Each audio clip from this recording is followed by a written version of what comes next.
सब लोगों को गुड इवनिंग सब लोगों को, गुड इवनिंग। आज हम आपको मिलाते हैं केडी सर से, कमल देव सर से। देखिए, यूपीएससी का जो प्रॉब्लम रहता है वो आखिर प्रॉब्लम हुआ क्यों? क्योंकि हर सब्जेक्ट में इसमें अलग अलग एक्सपर्टीज चाहिए होते हैं और वो चीज़ मिल नहीं पाता है। तो इसी सिलसिले में हम लोग को, आपको पता है कि हमें इंडिया की सबसे बेस्ट टीम को ले आनी है। अब हम लोग चर्चा इस बात पे करेंगे कि इतने लड़के फॉर्म भरते हैं, इतने लड़के जुनून के साथ आते हैं और वो फेल क्यों कर जाते हैं। कौन कौन सी छोटी गलती है जो बिगिनर लोग, ध्यान से समझिएगा, बिगिनर लोग कहाँ से गलती करते हैं और किस चीज को वो सच मान लेते हैं और वो सच होता नहीं है। इसलिए आप लोग को स्टार्टिंग से क्या गलती नहीं करनी है इस सब पे ध्यान देना है। सब लोगों को गुड इवनिंग। एक के साथ इतना लोग गुड इवनिंग करेंगे लोग तो हम लोग पगला जाएंगे। अब समझिए ध्यान से आप लोग को, तो आपको केडी सर से आप लोग को इस चीजों को समझना है। अब आपको इसमें सर किसी परिचय के मोहताज नहीं है।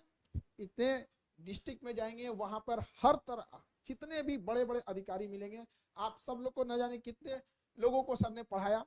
अब मौका मिला है देश की सेवा करने के लिए, तो अब आप लोगों के बीच आते हैं सर और छोटी छोटी चीजों को बारीकी से समझिए। पीटी मेंस इंटरव्यू अलग नहीं है, इसे आप अलग अलग करके देखेंगे तो गड़बड़ हो जाएगी। ये सर से समझिए। और आंसर राइटिंग, सर सबसे बड़ा चीज क्या गलती करता है लड़का ना, उसको ना कोई चीज का आंसर मिला, टॉपिक क्वेश्चन देखा और क्वेश्चन देखने के साथ उसको लगता है ना कि अब इस पे लिखना चालू करता है, तुरंत लिखना चालू कर देता है। आधा पेज भरा कि नहीं कि उसका पूरा शीशा खत्म हो जाता है। तो पिछले साल में कितना क्वेश्चन आया, किस साल से क्या आया, इसके लिए आपको वेल तैयार रहना है और एनालिसिस करते रहना है। ज्यादा किताब भरिएगा चौपट हो जाइएगा। सर एकदम एकदम जिस लड़के के देखेंगे किताब मार की घर को लाइब्रेरी बना के रख दिया है, ऐसा ऐसा है कि दुकान खोलने लायक किताब रख दिया, ऐसे ऐसे नई चीजें चलती है। तो सर ने पूरी तरह से आपको एनालिसिस करते हैं कि पिछले साल में किस सब्जेक्ट से कितना क्वेश्चन आया था। ओवरव्यू समझिए, जितने बिगिनर लोग हैं उसको ध्यान से समझिए, किसी चीजों को गड़बड़ी नहीं करना है वरना पूरा दिक्कत हो जाएगा। एक एक करके हम समझते हैं, सर से आगे बताते चलते हैं। सर अब आपको जैसे जैसे सर बोलते चलते हैं, आपके पास अगर लिखना है तो आप लिख सकते हैं, बाकी सर पूरी तरह के जितने पीपीटी वगैरह होंगे इस पे हम लोग इसको आपको प्रोवाइड करा देंगे। जितना चीजें आपको इसके लिए टेंशन नहीं लेना है, तो जो भी चीजें हैं हम आपको प्रोवाइड करा देंगे। लेकिन अगर आपको जल्दबाजी में लिखने का शौक है, वो चीज तो जाता नहीं है आप लोग का। आखिर ये अच्छी चीज है सर, लिख रहे हैं सब तो ये बहुत अच्छी चीज है। बाकी तो सर है, पूरी टीम है, इन लोगों के साथ हाथ ना चढ़ गया लिखते लिखते तब आप कहिएगा। प्रैक्टिस बहुत जरूरी चीजें होती है। तो कैसे करना है, आज चूंकि आपका पहले से वादा किए थे, अब इन चीजों को करते रहना। आपको इतने वेराइटीज के क्वेश्चन आएंगे, इतने नए नए टाइप के आएंगे, आप शुरुआत तो पहले समझिए कि आपको लड़ना किससे, समझे। तो आज हम लोग देखते हैं कि कैसे आप लोग को आंसर राइटिंग में क्या चीजों को सुधारना है। सर से हम लोग आपको इस बारे में सर बताएंगे।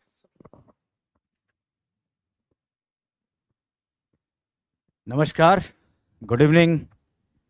सबसे पहले धन्यवाद खान साहब। और शुरुआती दौर में एक हिच तो थी कि ऐसे प्लेटफॉर्म, आपने देखा होगा मैं किसी अन्य प्लेटफॉर्म पे नहीं गया, लेकिन फिर भी इस प्लेटफॉर्म पे आने का जो मकसद और जो नियति देखी खान सर की, तो लगा कि हम सबको आकर, जब इतनी बेहतरीन टीम इकट्ठी हो रही है, हम आकर सही में एक बदलाव लाएं और एक कोशिश करें कि जो रिजल्ट है पिछले कुछ सालों में, जो ट्रेंड, एक डिक्लाइन ट्रेंड है, एक गिरता हुआ ट्रेंड है हिंदी माध्यम के सफलता का, उसको हम फिर से प्राप्त कर सकें।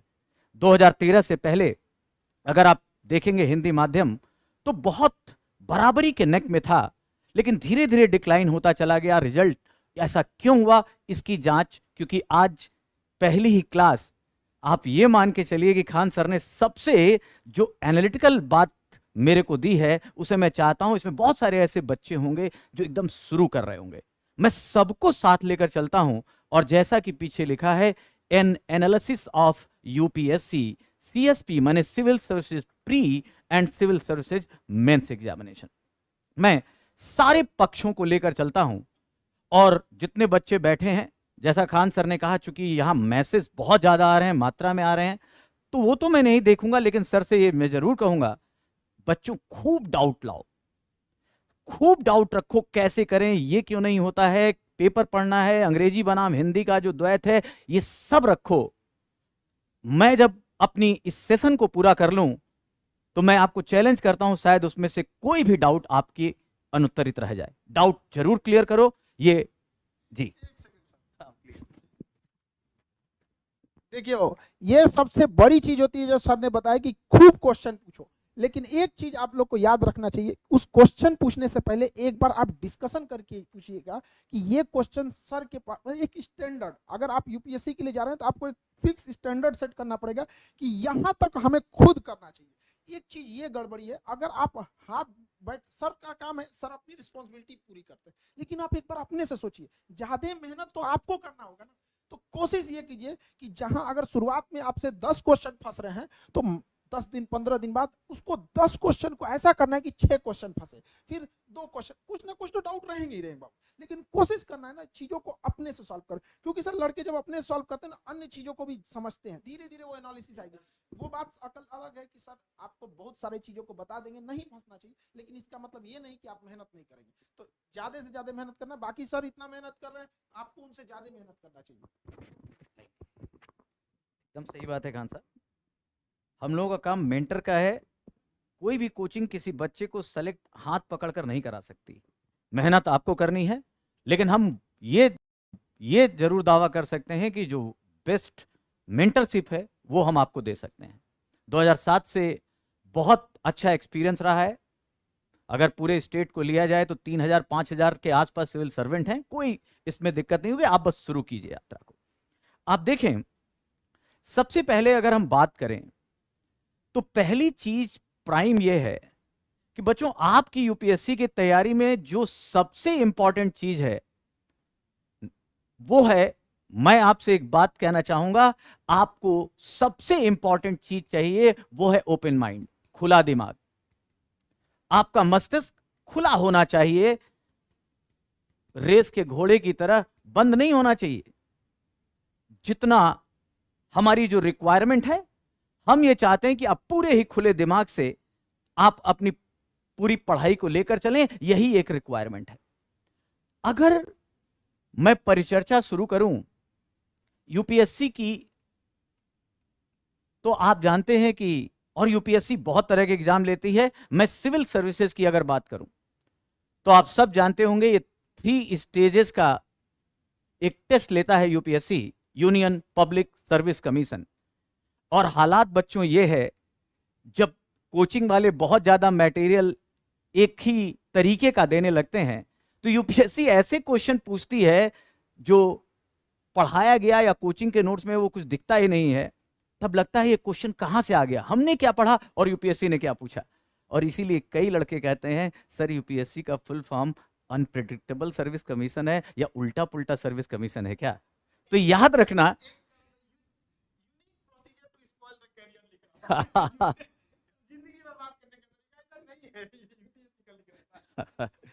ये भी जिनकी समय बीत गया वो ऐसा ही, जिन्होंने सही तरीके से अपनी पढ़ाई को नहीं रखा, जिसने प्रोसेस को नहीं जाना, वो जरूर इसको कह सकता है unique procedure to spoil the career. लेकिन ऐसा है नहीं। ये कैरियर को कैसे बेहतर बनाता है आप देखिए।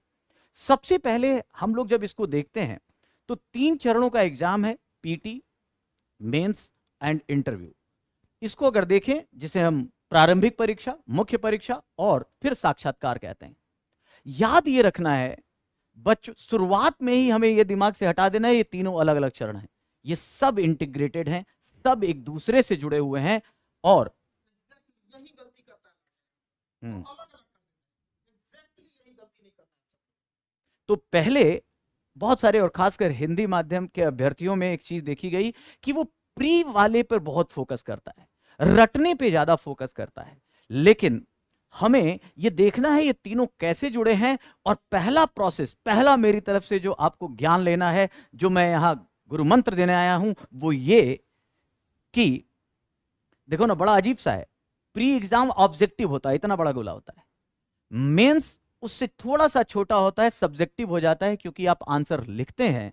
और इंटरव्यू का बोर्ड और सब्जेक्टिव हो जाता है क्योंकि जिस बोर्ड में आप गए हैं उसने क्या क्वेश्चन पूछा, नहीं क्वेश्चन पूछा, क्या पता।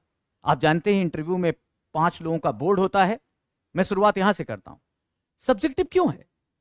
आप गए, बोर्ड पता नहीं किस फ्रीक्वेंसी, किस वेवलेंथ को पकड़ा हुआ है, किस मूड में है, आपके डेफ से उसने क्या निकाला जो आप फॉर्म भरते हैं इंटरव्यू का, उसमें से क्या निकाला उस हिसाब से वो क्वेश्चन पूछता है।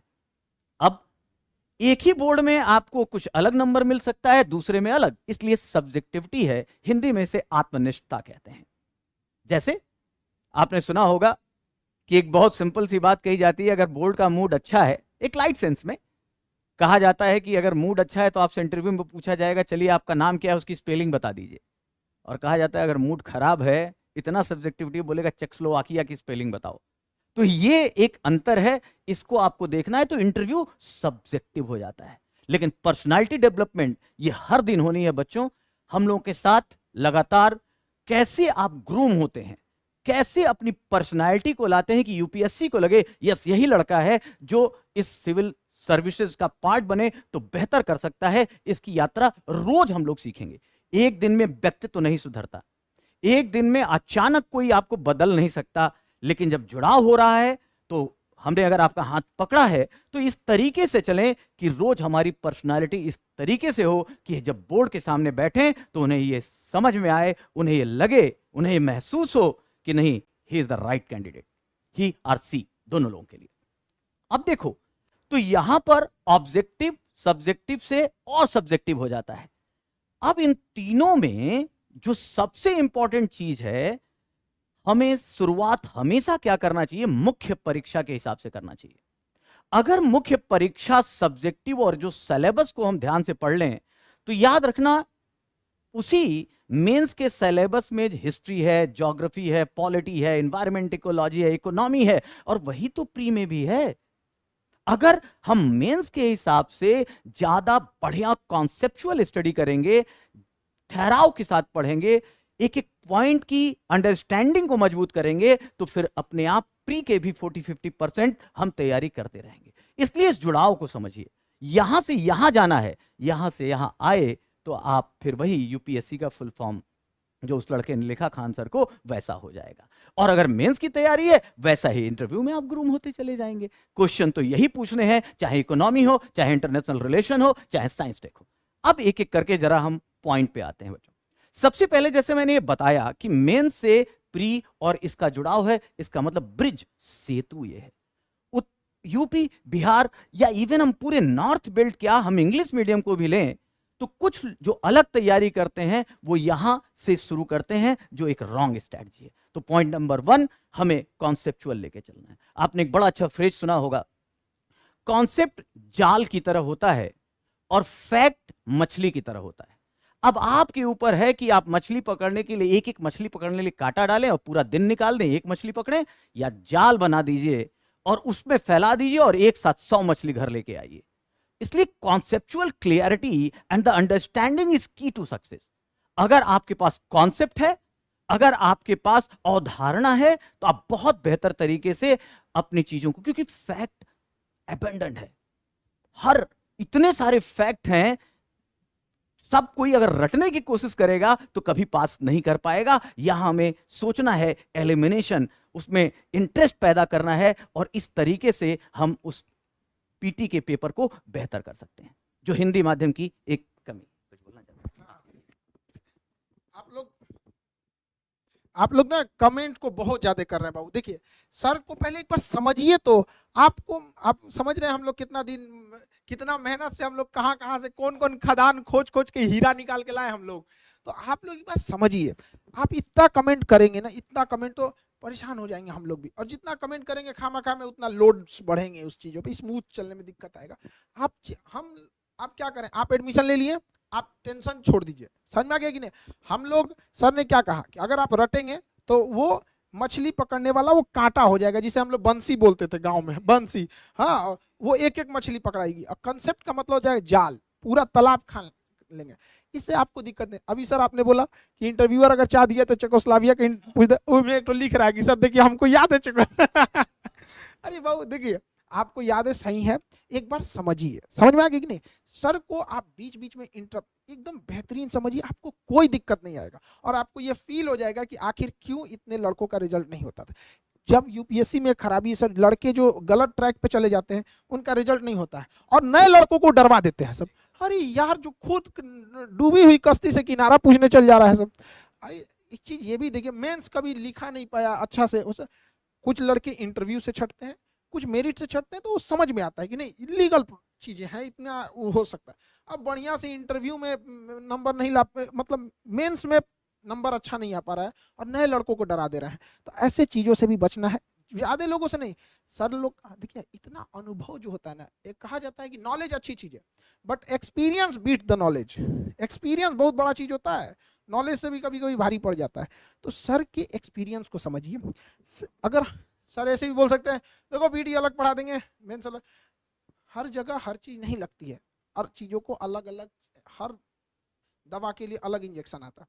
तो एक बार समझिए गहराई से, अभी आपको चीजों को समझने में 1 हफ्ते लग जाएंगे, इस बवंडर को समझने में, और जब आप ये समझ गए तो आपको फील हो जाएगा कि कैसे कैसे करना है यहाँ पे। अगर हड़बड़ा गए तो गड़बड़ हो जाएगा। तो प्लीज बाबू लोग कमेंट धीमा करो ना, परेशान हो गए लोग सारे लोग, ठीक है। और देखिए, एप्लीकेशन को बचा के रखना आप ही लोग की जिम्मेदारी है। अगर इस तरह से टूट पड़ोगे एप्लीकेशन पे, तो एप्लीकेशन गूगला हमको मेल करता है, एक तो सिस्टम रखा है, जैसे एप्लीकेशन पे गड़बड़ होगा ना तो मेल करता है, हम लोग परेशान हो जाते हैं। किसी दिन गूगला घुसी आएगा ना, प्ले स्टोर से आकर यहाँ से डिस्टर्ब करके रखा है। तो बाबू लोग, आपको जो प्रॉब्लम आ रही है वो पूछिए, जैसे सर जैसे बताएं यहाँ पे, इसमें कुछ पूछिए, और अभी 1 हफ्ता समझिए। सर ने जैसे बताया कि जितने टीम पढ़ाएगी, सर हैं, सर तो इतना कर रहे हैं कि हम संडे के दिन, मतलब इन लोग को, आप लोग के लिए इतना डेडिकेशन है कि संडे के दिन जो लड़के को समस्या आएगी, सर उनको कहते हैं एकदम अलग से बताया जाएगा उन लोग को। तो ऐसा नहीं है कि आप में सबका मेंटल लेवल एक जैसा है, बहुत सारे लड़के होंगे कमजोर होंगे। और सर एक और चीज है ना, बहुत सारे लड़के जो पैसे वाले घर के नहीं है ना, उन बेचारों के दिल में इतना डर बैठा दिया है ये पैसे वाले लोगों ने, कि वो अपने आप को ऐसा सोच लिए हैं कि उनको नहीं हो सकता। अब वो नहीं होगा, अब जमाना गया। अब देखिए, जहां पैसा वाला बैठ के पढ़ेगा वहां वो भी पढ़ सकता है जिसके पास पैसे की कमी थी, और सर उसको बेहतरीन ढंग, यहाँ कोई भेदभाव नहीं है यहाँ पे। तो समझिए चीजों को, ये मौका मिला है। हम और हमारे साथ के जो लड़के थे सर, वो लोग नहीं आ सकते थे। आप जैसे शिक्षकों से आज से कुछ महीने पहले जब हम नहीं आए थे लोग लॉन्च का, सर सपना होता था इन लोगों का। तो आप सौभाग्यशाली हैं जो आप घर बैठे सर से पढ़ने का मौका मिल रहा है, तो इस मौके का सदुपयोग कीजिए। समझ में आ रहा है कि नहीं? आपके कमेंट्स की हर चीजों की पूछने की जरूरत ही नहीं पड़ेगी, थोड़ा सा एक बार हम लोग को भी तो स्टार्ट होने दीजिए। अरे भर दिया सर कमेंट, एकदम यहाँ से परेशान कर दी, कोई दिक्कत नहीं आएगी, ठीक है। चलिए, मेरे ख्याल से अब हम लोग देखो, अगर ये भी याद रखिए, अभी सर जो बोल के गए कि जो गरीब बच्चे हैं उनको डरा दिया जाता है, ये एक सच है। मैं आपको एक ट्रू स्टोरी सुनाता हूँ। मेरा एक स्टूडेंट था, 2010 में वो आया पढ़ने, और उसकी मदर जो है वो बस्ती में रहती थी, स्लम में रहती थी, दूसरों के घर में बर्तन मांजती थी, और झुग्गी नंबर, वो कहानी दिल्ली में बड़ी फेमस हुई। मैं केवल 208, झुग्गी नंबर 208 की कहानी। वो लड़का आया मेरे पास सर, और उसने बोला कि सर मुझे पढ़ना है, मैं अभी पॉलिटिकल साइंस में ग्रेजुएशन और पीजी कर रहा हूँ। और वो ऑब्वियसली देखने से ही लग गया था कि गरीब घर का है। उसने कंडीशन बताई, मैंने कहा चलो पढ़ो, शुरुआत करते हैं। वो पहला अटेम्प्ट, लेकिन जुनून होना चाहिए, आग होनी चाहिए, उसको बनना था, बदलाव लाना था। सर वो पहले अटेम्प्ट में 21 साल प्लस उम्र थी, वो आईपीएस बना, आज उत्तर प्रदेश में नोएडा में डीसीपी है। हम उन लोगों से मिले, इसलिए ये कमजोरी, जो लोग रोते रहते हैं ना, मैं गरीब हूं, मैं अभाव में हूं, वो शायद अपनी कमजोरी को, अपनी इस चीज को कमजोरी बनाते हैं। मैं कहता हूं अस्त्र बनाओ। अरे तुम जो बदलाव लाओगे, तुम जो अभाव में पले हो, यही तो तुम्हें ताकत दे रही है। तुम्हें बदलाव का एक सेतु, ब्रिज बनना चाहिए, बदलाव लाने का जरिया बनना चाहिए। और ये उदाहरण मैं इन लोगों से मिलवाऊंगा। खान सर ने एक और टास्क दिया है, महीने में मेंटर लाता हूं। अब पहला मेंटर हो सकता है उसी को लाया जाए। जो मैं बोल रहा हूं वो देखिए, और तुम लोग भी, चाहे जिस स्थिति में हो, चाहे जैसी स्थिति में हो, सर भी, मैं भी कोई बहुत बड़े घर से नहीं है, हम्बल बैकग्राउंड है हम लोगों का, लेकिन अगर कर हाँ, ये देखिए, आप अपने में से आइए, तो इस तरीके से इसको ताकत बनाओ। अगर कोई कर सकता है तो मैं क्यों नहीं? वो बदलाव मैं अपने परिवार में, मैं अपने समाज में, मैं अपने जिले में, देश में लाने की, जिसके पास जुनून होगा, जिसके पास ये मद्दा होगा, वही जो है आगे बढ़ेगा। जी, आज लड़के लोग देखिए, सर ने जैसे आपको बताया कि कैसे एक छोटी सी घर से, एक झुग्गी से निकल के 21 साल प्लस, 10 बैच के थे वो, 2010 बैच के, तो एक अच्छा सर उस समय एक और समस्या थी, ना गूगल उतना एडवांस था, ना यूट्यूब था, तो पढ़ने के लिए ना सर, किताबों के लिए भी एक लिमिटेशन थी। आज तो आप लोगों को इतनी सुविधाएं मिल गई है ना, आपके पास गूगल है, यूट्यूब है, आपके घर पे। अब हम लोग घर जाके, मतलब पहले विद्यार्थी को पढ़ना आता था, मोबाइल लेके वहीं रह गया। आपको इतनी जब सुविधाएं मिल गई, एक छोटे से घर से हम लोग मिलवाएंगे उनसे, आप बहुत प्रभावित हो जाएंगे, क्या डिसेंट इंसान। तो आप सर बहुत जल्दी मिलाएंगे ऐसे लोगों से, और आप लोग से रूबरू बात भी करने को मिलेगा। जो लड़के अच्छे रहेंगे पढ़ाई में, उनको उनसे फेस टू फेस भी मिलने का मौका दे दिया जाएगा। लेकिन जो पढ़, देखिए गरीब होना, केवल गरीब है आप कहिएगा ये तब नहीं, पढ़ने में अच्छे हैं, मेहनती हैं, पढ़ने में कमजोर भी हैं, लेकिन डट के पढ़ने की हिम्मत है, तो हम आपके साथ हैं।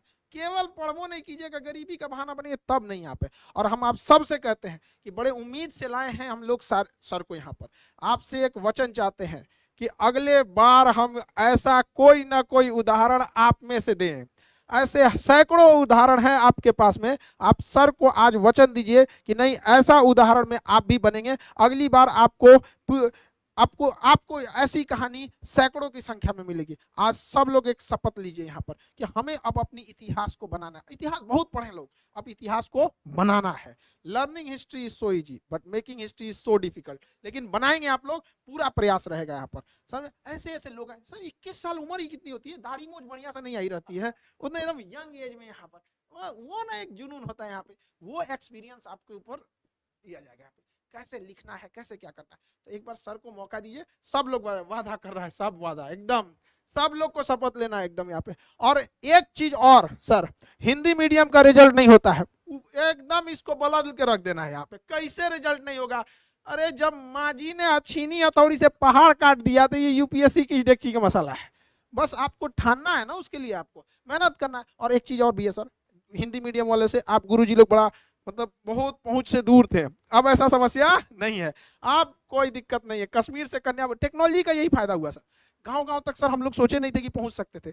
आज से सर कोरोना 4-5 साल पहले हम लोग नहीं सोचे थे कि सर गांव गांव तक लोग पहुंच सकता है पढ़ाई के लिए। ये भारत के बदलाव होगा। आज़ादी के लिए अंग्रेजों से लड़ना पड़ा था, लेकिन अब अशिक्षा से लड़ना पड़ेगा।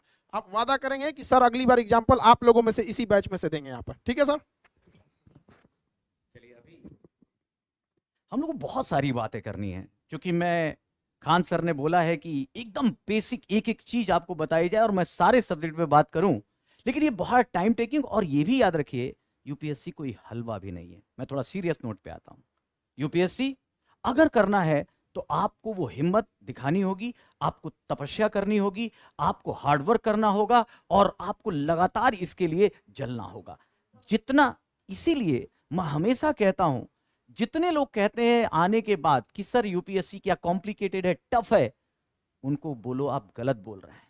यूपीएससी अभी भारत में जितने एग्जामिनेशन पैटर्न है उसमें इजी नहीं है, लेकिन यह तय है कि यूपीएससी सिंपल है, कॉम्प्लिकेटेड नहीं है।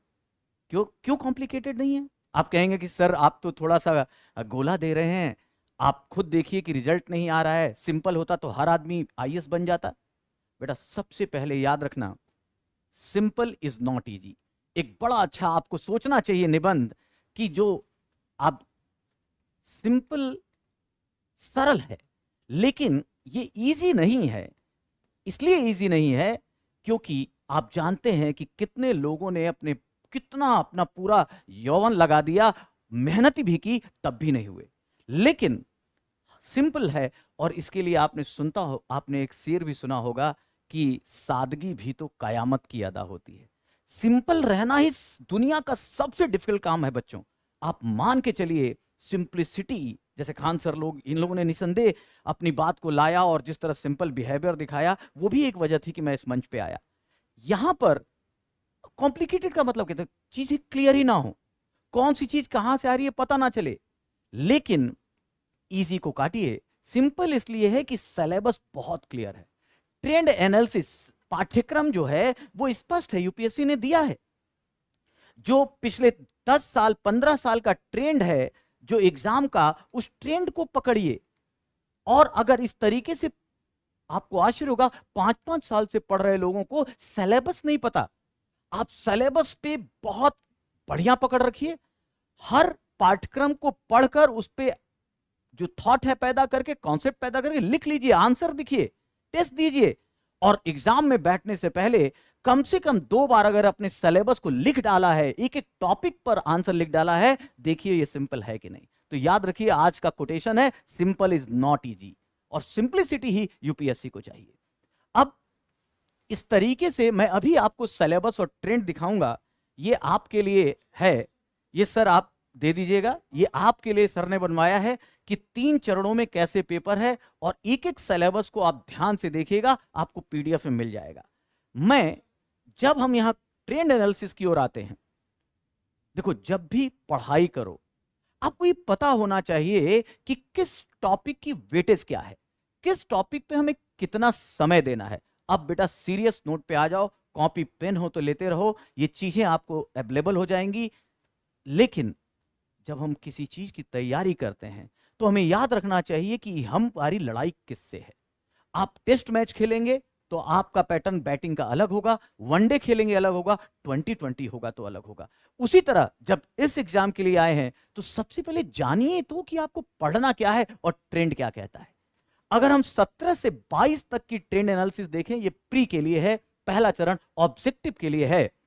तो बेटा मैं केवल लास्ट में आता हूं, पॉलिटी एंड आईआर से देखो 100 क्वेश्चन आते हैं, 100 क्वेश्चन में हर क्वेश्चन 2 नंबर का होता है, मतलब 200 नंबर में आपको पाना है।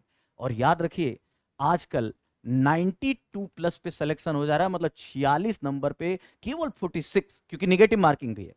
अगर निगेटिव मार्किंग है 1/3 है, 1/3 नंबर कटता है। लेकिन आप मान के चलिए कि जिस दिन आप 50 के आसपास क्वेश्चन सही करते हैं, 100 नंबर पा जाते हैं, आप किसी भी समय 100% सेलेक्ट क्वालिफाई कर लेंगे।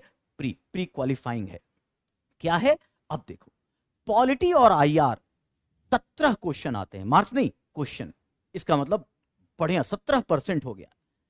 हिस्ट्री एंड कल्चर ये 15 से 17 मूव करेगा, 17 क्वेश्चन यहां भी आया। Economy 15 question, science and technology 10 question, environment 11 question, geography 11 question, और फिर लास्ट में करंट अफेयर्स मिसलिनियस, इकोनॉमी का भी करंट ले लें, साइंस टेक का भी ले लें, पॉलिटी का भी ले लें, ये मिला के 19 क्वेश्चन। इसका मतलब यह है कि सिलेबस पे आपकी नजर बड़ी धारदार होनी चाहिए कि हमें कितना समय डिवोट करना है, कितना हम करें बेहतर तरीके से कि कम से कम हमारा ये एश्योरेंस हो जाए। आपने हाँ यहां पर यस, यहां हम लोग ऐसा करेंगे, जो प्लान बना है हर टीचर अपने पार्ट का करंट अफेयर लेगा, और स्पेशली हर हफ्ते हम करंट अफेयर के लिए स्पेशल क्लास दिलवाएंगे, आपने जो प्लान बताया था। जी सर को हम डिस्टर्ब कर दे रहे, देखिए आप लोग के लिए हम सर को डिस्टर्ब कर रहे हैं। हाँ, हम सर को बार बार डिस्टर्ब करते। एक्चुअली ना सर क्या है ना कि लड़कों के अंदर ना एक डर बना हुआ था, उसको हटाना है। अगर आप देखिए, आपको पता है एक चीज, एक आदमी को ना सांप काट लिया था वो, और जहरीला था, वाकई वो जहरीला था, और ना हॉस्पिटल वहां से मतलब 1-1.5 घंटे लग जाते, लेकिन सर 3 घंटे का तो टाइमिंग होता है। लेकिन हमें पता था कि अगर इसको पता चल गया ना इसको जहरीला सांप काटा है तो यही हार्ट अटैक हो जाएगा। बड़ी डर रहा था, कांप रहा था डर के मारे, हम कहते ले भैया ये तो यही गया। लेकिन उसको हमको पता, और सांप को काटते देख लिया था। अब हम झूठ भी नहीं बोल सकते, तुमको कुछ नहीं काटा ये। लेकिन मोहल्ले में ना सब लोग जहाँ था तो हमको लगता है नहीं खान सर है तो मतलब ये तो गलत नहीं बताएंगे। हम गए, हम उसकी हालत देखे, हम कहेंगे तुमको पानी वाला सांप काटा, इसको हॉस्पिटल ले जाने की जरूरत ही नहीं है। अब उसको लगा नहीं जरूरत है, हम कहे नहीं छोड़ दो, वापस जाओ। उसको ऐसे कर दिया और उसका दिल से डर खत्म हो गया। और जब डर खत्म हो गया ना, हॉस्पिटल तक आराम से पहुंच गया। हम कहे यार काहे लगवा रहे हो, हमें भरोसा है ना, डॉक्टर को कहो नहीं चाहिए, और डॉक्टर अपनी दवा दे रहा है, हम कहे फालतू पैसा जा रहा है, जाओ सर लगवा ही लेते हैं। और अगर बता दिए रहते तो डर जाता वहां पे। ये वही है, समझ जाइए इसको ना, आप डर जाएंगे तो खत्म कहानी हो जाएगी। आप पैटर्न देखिए, इस मेहनत को नहीं समझ पाते हैं आप लोग, इसको तैयार करने वाला चीज। यहाँ पर सब बताएं कि करंट मिसलेनियस रहेगा, तो करंट में क्या हो गया ना सर, अभी जो आपने एकदम सही बात बोला, जिसका जिससे जो रिलेटेड करंट रहेगा वही सर आके आपको डिस्क्राइब करेगा। कुछ करंट हिस्ट्री से रिलेटेड रहता है, कुछ करंट आपके स्पोर्ट्स से रहता है, कुछ ज्योग्राफी से रहता है। तो वो चीजें मिसलेनियस है तो मिसलेनियस की तरह ही रहेगी। आपको धीरे धीरे समझ में आ जाएगा। अभी ये सब चीजों को दिमाग में बैठा के चलिए कि कैसे कैसे यहाँ चीजें चल रही हैं, ठीक है। पहले एक बार इसको ट्रेंड समझिए, फिर आगे आपको समझ में आएगा धीरे धीरे। मेरे ख्याल से काफी बढ़िया उदाहरण भी दिया खान साहब ने। एक बहुत मैं स्पष्ट कह दूं कि सिलेक्शन के प्रोसेस को लेकर वो कभी सेलेक्ट नहीं होगा जो सिलेबस को नहीं जानता और जो ट्रेंड को नहीं जानता। तो शुरुआत हमारी स्ट्रैटेजी की ऐसी होनी चाहिए, ये आपके सामने है। और एक चीज और याद रखना, एक बड़ी मैं आपको इंपॉर्टेंट बात बताता हूं, किसी को भी आगे बढ़ना है तो एक टर्म आता है स्वॉट एनालिसिस। स्वॉट का मतलब होता है बेटा आपकी स्ट्रेंथ, ताकत, पॉजिटिविटी, आपकी स्ट्रेंथ क्या है। डब्ल्यू का मतलब होता है वीकनेस। ओ आर माने अपॉर्चुनिटी, अवसर क्या है। और थ्रेट माने भय क्या है। आप देख ही रहे हैं, अगर आप यूपीएससी निकाल लेते हैं तो अवसर यह मिलेगा कि पूरे जिले की पॉलिसी बनाने, उसको इंप्लीमेंट करने, पॉलिसी तो सेक्रेटरी लेवल पे जाएंगे तब हिस्सा बनेंगे।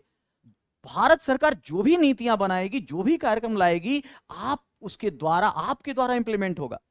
सोचिए, जिन समस्याओं को आपने देखा है उसे हल करने का मौका मिल सकता है आईएएस बनकर, वो अवसर है। तो एक बहुत बड़ा अवसर है अपने समाज की स्थितियों को बदलने का। ये सर्विस वो मौका देती है। भय ये है कि अगर आपने 4 साल 5 साल दिए और सीरियस नहीं दिए तो हो सकता है सेलेक्ट ना हो। लेकिन एक चीज याद रखिएगा, अच्छी पढ़ाई कभी खराब नहीं जाती। कंपटीशन, और जब अच्छे तरीके से, स्ट्रेटेजिक तरीके से करेंगे तो ऑब्वियसली ये भय जाता रहेगा। स्ट्रेंथ, किसी का हिस्ट्री अच्छा है, किसी का पॉलिटी अच्छा है, तो ये स्ट्रेंथ है। जिसकी हिस्ट्री अच्छी, जरूरी नहीं उसकी इकोनॉमी भी अच्छी हो, उसका जो पार्ट साइंटिफिक का पार्ट है वो अच्छा हो। तो यहां क्या करना है, यही अप्रोच, यही स्ट्रैटेजी बनानी है। कैसे बनानी है, इसको स्ट्रेंथ को और स्ट्रेंथन कीजिए, और वीक जो है, सारी चीज तो नहीं लेकिन कम से कम कोर एरिया जो बहुत जरूरी है वो बार बार पढ़िए, लगातार पढ़िए और इस वीकनेस को स्ट्रेंथ की ओर ले जाइए। तो इस स्वॉट एनालिसिस के तहत आपको आगे बढ़ना है कि इस मन से ये डर हटा दीजिए कि यूपीएससी बहुत ज्यादा जटिल है, टफ है। मैंने ऐसे ऐसे लड़कों को सेलेक्ट होते देखा है जो केवल मेहनत के बल पर, अपनी कंसिस्टेंसी के बल पर सेलेक्ट हुए हैं।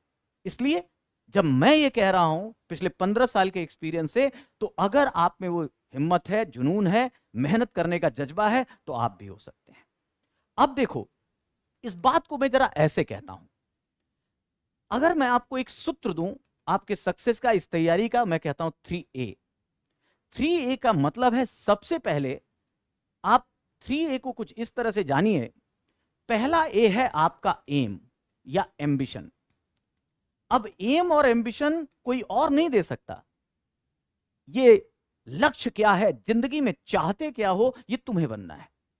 तुम्हें ठानना है कि तुम्हें क्या बनना है। पापा के कहने से, मम्मी के कहने से, खान सर के कहने से, कम पैसे के कारण केवल अगर ये बैच ले रहे हो तो थोड़ा बचो। हां, आप बनना चाहते थे, पैसा नहीं था और फिर एक ऐसा मौका मिला है, तब आओ। तो देखो, एम आपका होना चाहिए, क्योंकि फायर बहुत जरूरी है। मैंने अभी हरीश की बात बताई, ऐसे बहुत सारी स्टोरी है मेरे पास, ऐसे बहुत से लड़के यहां से आईएएस आईपीएस निकले हैं। तो ये आग आपके अंदर होनी चाहिए। ये जब आप शुरुआत करें तो एक लाइन कही जाती है अंग्रेजी में, आई कैन, मैं कर सकता हूं। और हम लोग पढ़ाई ऐसी करें कि 1 साल बाद जब आप रिफाइंड होकर निकलें, 2 साल बाद जब रिफाइंड होकर निकलें, तो आप कहें आई कैन नहीं, आई विल, मैं करूंगा ही। ये जो ट्रांसफॉर्मेशन है I can say I will, ये लाना है। और जिसके अंदर आ गया ये आ गया कि नहीं, जब ये बन गया है, जब ये बन सकते हैं, तो मैं क्यों नहीं, यही भावना आपको लानी है। तो ये पूरी यात्रा बेटा, आज के दिन मैं कह रहा हूं, खान सर के सामने कह रहा हूं, कि जिसके अंदर ये भी नहीं है कि आई कैन, मैं कर सकता हूं, वो घर जाए।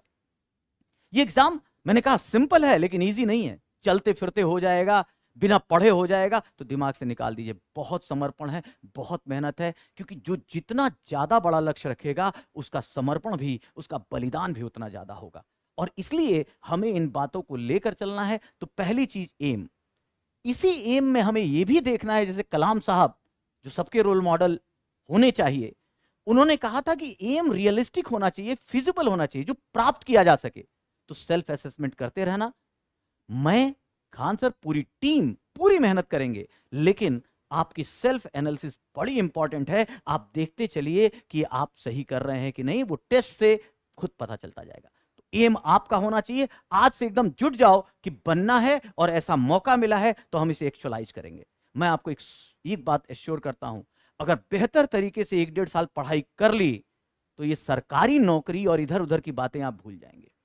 आप पूरा 1 साल डिवोटेड होकर तैयारी करें, अगले साल अपीयर हो और उसके बाद दुनिया कोई एग्जाम दें, देखिए आपकी काबिलियत क्या होती है। पर मेरी चाहत यही होगी कि आप यूपीएससी ही दें, अधिक से अधिक स्टेट पीसीएस दें। दूसरा ए है, ये इस पे खान सर बहुत बोलते हैं और इनका बोलना भी चाहिए, वो है एटीट्यूड। पहले एम तय कर लिया, अब आता है एटीट्यूड, क्योंकि एक बड़ी फेमस कोटेशन है बेटा, your attitude decide your altitude. तुम्हारा एटीट्यूड तुम्हारी ऊंचाई तय करता है।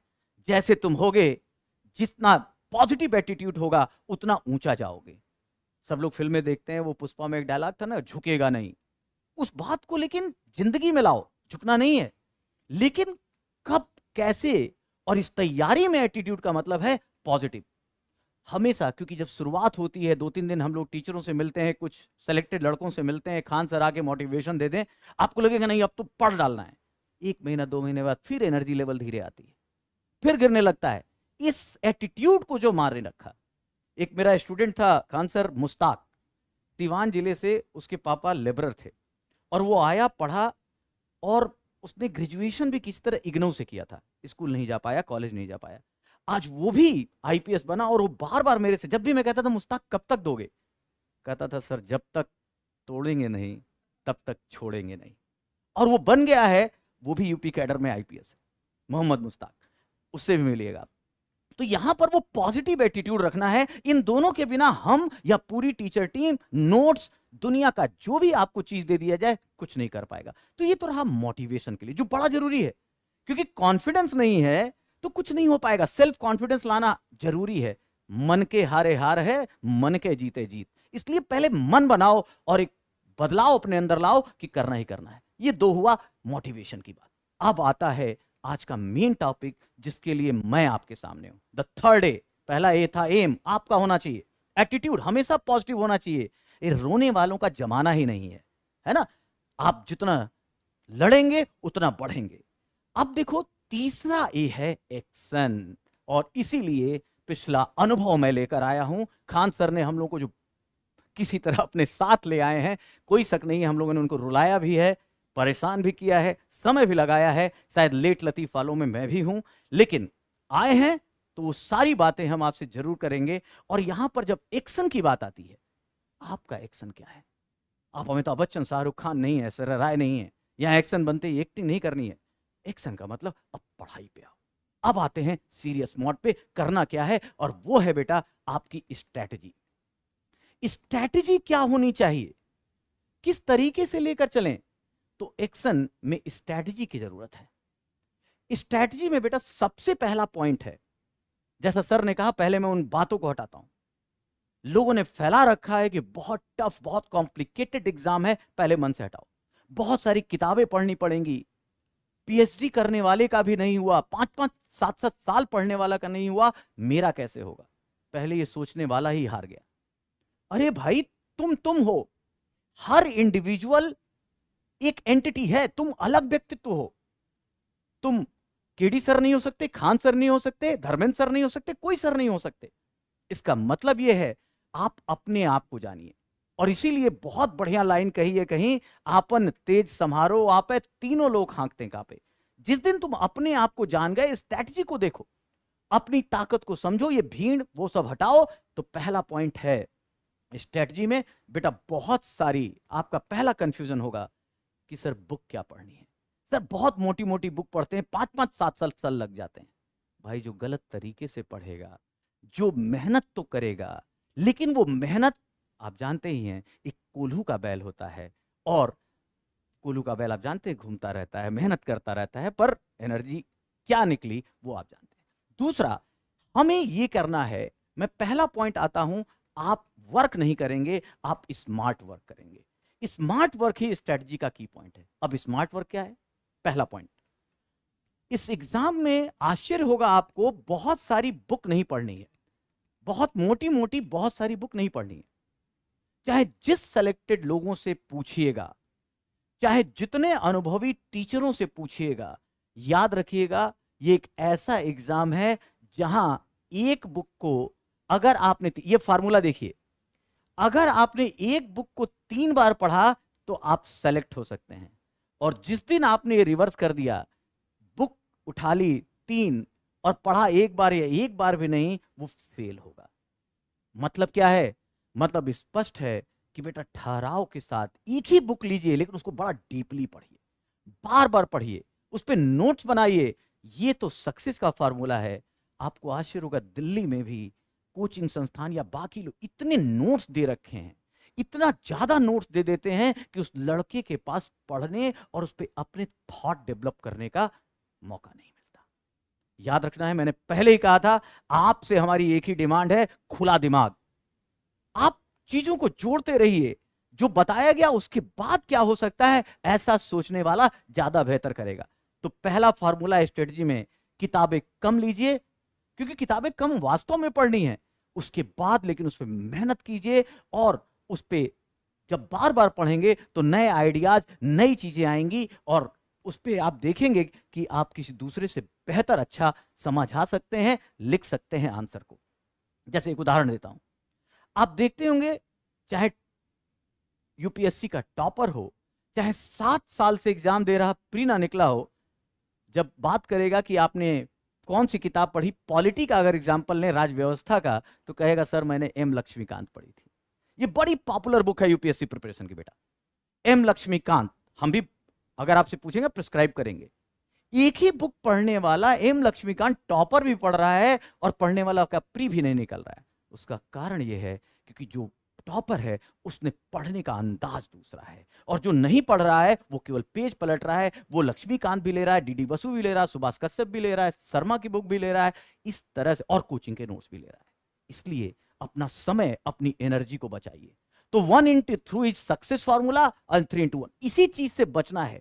दिल्ली में कई लोगों ने नोट्स दे दे के इतना अंबार लगा दिया, जिससे एक जो रिजल्ट है उस पर कहीं ना कहीं असर पड़ा, क्योंकि सोचने की क्षमता पीछे छोड़ दी। हमारा ही पढ़ो, यही करो, इसी से हो जाएगा, इससे थोड़ा अलग रहना है। तो बहुत बेसिक सी चीज, पहला फार्मूला, जो बुक लेना है, कम बुक लेना है। हम इसको एक पीडीएफ में सर के साथ शेयर करेंगे, जो आपको मिलेगा कौन कौन सी बुक लेनी है, बहुत सीमित बुक लेनी है। दूसरा, सभी बच्चों से, सर ने भी कहा था, मैंने सुना था, एनसीईआरटी की बुक, खासकर ज्योग्राफी, पॉलिटी, हिस्ट्री की जरूर से जरूर पढ़ें, जरूर से जरूर पढ़ें। ये एक ऐसा बेस बनाती है जिसके बाद हम जैसे लोगों से जुड़ेंगे, हम जब पढ़ाएंगे तो आपको और अच्छा लगेगा और आप सक्सेस की ओर तेजी से आगे बढ़ेंगे। तीसरा, स्मार्ट मेकिंग का तीसरा जो सबसे इंपॉर्टेंट चीज है, आप बेटा इसमें 3 चीजें बना लो, पढ़ना, लिखना, और सबसे इंपॉर्टेंट जिसे मैं अंग्रेजी में विजुअलाइजेशन कहता हूं, आप बोलिए सोचना। बाकी सारे एग्जामिनेशन में हम पढ़ते हैं, अधिक से अधिक लिख लेते हैं, लेकिन यहां पर रात में सोते समय आप जरा सोचिए कि क्या हुआ होगा। आपने कोई टॉपिक पढ़ा, आप कुछ भी देखिए, आज रूस और यूक्रेन का युद्ध हो रहा है, हर जगह आता है कि रशिया यूक्रेन का वार 9 महीने पूरे हो गए लगभग। क्या होगा? अब जो भी आर्टिकल, जो भी सारी चीजें हैं, पढ़ लिया आपने, पढ़ने के बाद लेकिन यूपीएससी के तरीके, मैंने बोला ओपन माइंड, यूपीएससी के तरीके सोचिए कि रूस यूक्रेन का युद्ध हो रहा है तो दुनिया पर क्या प्रभाव पड़ रहा है। उसके बाद सोचिए इंडिया पे क्या प्रभाव पड़ रहा है, और इंडिया पे अगर प्रभाव पड़ रहा है तो आखिर देखो, इसी तरह से आंसर लिखना है। इंडिया पे प्रभाव निगेटिव तो है ही है, क्या कुछ पॉजिटिव प्रभाव भी पड़ रहा है? और अगर ऐसा है, भारत आगे क्या करे, क्या सजेशन दे सकते हो इस वार के समय भारत को, अपनी इकोनॉमी, अपनी सोसाइटी, अपनी पॉलिटिकल सिस्टम को और इस युद्ध को रोकने के लिए? तो इस तरीके से आपको सोचना भी है। तो एक ऐसा एग्जाम, मैं आपको श्योर करता हूं कि पढ़ाई के साथ साथ लिखने की परंपरा डेवलप करनी है। सर ने बहुत बेहतरीन कंटेंट टीम मेरे द्वारा बनवाई है यहां, और उस कंटेंट के द्वारा आपको, आपकी जब आंसर लिखेंगे वो चेक होगा। लेकिन एक चीज, सोचने की क्षमता, कुछ भी पढ़ो तो आंख बंद करके ऐसा लगे कि हैपनिंग हो रही है, विजुअलाइज कर लो। टीचरों की, हमारी और इस हिंदी माध्यम में जो गलती हुई वो ये हुई कि हम पढ़ाकर रटंतु बनाकर चले गए। मैं फिर कह रहा हूं, रटंतु नहीं सोचंतु बनो। सोचोगे, अगर सोचने लगे, हम लोगों ने फिगर खींच दिया, अगर जैसे मान लो कोई भी टॉपिक पढ़ा रहे हैं, हम हिस्ट्री की बात करें, हम ज्योग्राफी की बात करें, हम इकोनॉमी की बात करें, आपने आंख बंद किया और सोचने लगे क्या हो रहा होगा। अब सोचिए, एक मैं ऐसे ही ऑब्सोलीट टर्म लाता हूं कि जब आजादी की लड़ाई संपन्न हुई और एक ऐसा विचार आया और बात चलिए राष्ट्रपिता की अगर करें, तो राष्ट्रपिता फादर ऑफ नेशन गांधी ही क्यों? अभी तक जो अगला मंत्र है, चौथा पॉइंट, हम व्हाट, ये इंफॉर्मेशन है, क्या तो जानेंगे ही, लेकिन आगे से हमारे लिए इस एग्जाम में वाई, ऐसा क्यों हुआ? अगर हम एंशिएंट की बात करें तो अशोक को ही क्यों चुनते हैं? अगर हम मेडिवल की बात करें तो अकबर को महान क्यों कहते हैं? और जैसे ही मॉडर्न में खासकर इंडिपेंडेंस पीरियड आता है तो गांधी ही क्यों महान थे? अगर हम इन बातों पे ये सोचने लगे, अगर हमारे अंदर क्यों और उसके अंदर के लॉजिक डेवलप करने लगे, अगर देखने लगे कि नहीं सोशल आयाम क्या था, इकोनॉमिक आयाम क्या था, पॉलिटिकल आयाम क्या था, इंटरनेशनल जो प्रेशर है या इंटरनेशनल एरना में उनके कैसे चीजें थी, इन सारी बातों को अगर लेकर चलें तो आप देखिए आप दूसरों से, भीड़ से अलग होते जाएंगे और यही सीखना है आपको इस मंच से। तो यहां पर व्हाट जरूरी है, तब तो पढ़ाई करोगे। अब पता ही नहीं गांधी जी कौन थे तो राष्ट्रपिता क्यों बने, कैसे पता चलेगा? पहले व्हाट फिर व्हाई, उनके रोल को समग्रता से देखो। इसलिए राष्ट्रपिता थे क्योंकि आप देखिए चाहे जितने आयाम हमारे थे पॉलिटिकल, उन्होंने अंग्रेजों से लड़ाई का एक नया आयाम दिया, साध्य साधन की पवित्रता की बात की, अहिंसा की बात की, उन्होंने राजनीति में जो हमारा नैतिकता थी उसको लाके जोड़ दिया। भारत का आगे कैसे भविष्य होगा, आजादी के बाद कैसा, उस पर विचार रखा। तो बहुत सारी ऐसी बातें थी, जब पढ़ेंगे आप तो यहां पर पता चलेगा कि वाई व्हेन जब डिसाइड हुआ और क्यों सुभाष बाबू ने, आपको याद होना चाहिए कि राष्ट्रपिता कहने वाला पहला व्यक्ति गांधी जी को कोई और नहीं, खुद नेताजी सुभाष चंद्र बोस थे। तो उस बात को कैसे हम लिखेंगे उसमें आपको देखना है। बड़े बेहतरीन क्वेश्चन आते हैं, हम रट के जाते हैं गांधी जी ने ये किया है, वो किया, सविनय अवज्ञा। ये जानते हो क्वेश्चन क्या आता है? क्वेश्चन आया कि अगर गांधी जी हमारे स्वतंत्रता संग्राम में नहीं होते तो हमारी आजादी की उपलब्धियां कैसी होती, या गांधी जी को अगर माइनस कर दिया जाए आंदोलन से तो कैसा भारत होता। अब ये बताओ, ये कोई किताब लिखेगी? इसीलिए जरूरी है मेंटरशिप की। जो गांधी को समझा, गांधी की बातों को समझा, वो बहुत बेहतर लिख सकता है। और इस बात को, जैसे कि ये हिस्ट्री नहीं है, ये कॉमन सेंस है, ये पॉलिटी है, ये इंडिया की समझ है, इसलिए मैंने इस टॉपिक को उठाया। अब देखिए क्या हो सकता है, रीजनिंग तीन ही बात कहती है। मैथमेटिक्स में क्या करते हैं आप लोग? एक निशान जोड़ते हैं, ग्रेटर देन, इक्वल टू या लेस देन, यही तीन स्थिति बनती है। अगर गांधी जी नहीं होते तो आप क्या लिख सकते हैं कि भारत उससे बेहतर होता, पहला ग्रेटर देन होता।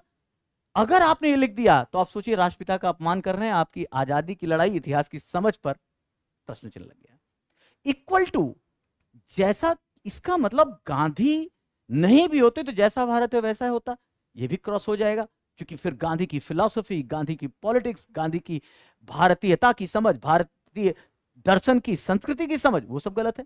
इसका मतलब हमें आंसर में ये दिखाना है कि गांधी की बातों के कारण, गांधी के योगदान के कारण भारत की आजादी की प्रक्रिया थोड़ी अलग रही।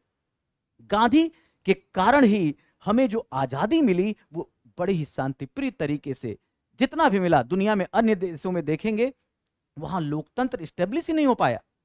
तो इसलिए हमें इस आंसर में तो रीजनिंग करो, दिमाग लगाओ, हर प्रकार के क्वेश्चन में यही मैं कह रहा हूं, थॉट डेवलप करने हैं, कॉन्सेप्ट डेवलप करने हैं। याद रखिए, मैं ये नहीं कहता कि गांधी नहीं होते तो भारत आजाद ना होता, अगला क्वेश्चन ये बन सकता है। तो आप याद रखिए, दक्षिण अफ्रीका में गांधी नहीं थे, श्रीलंका में गांधी नहीं थे, वो आजाद हुए, अफ्रीकी कॉन्टिनेंट, लैटिन अमेरिका सब आजाद हो गए।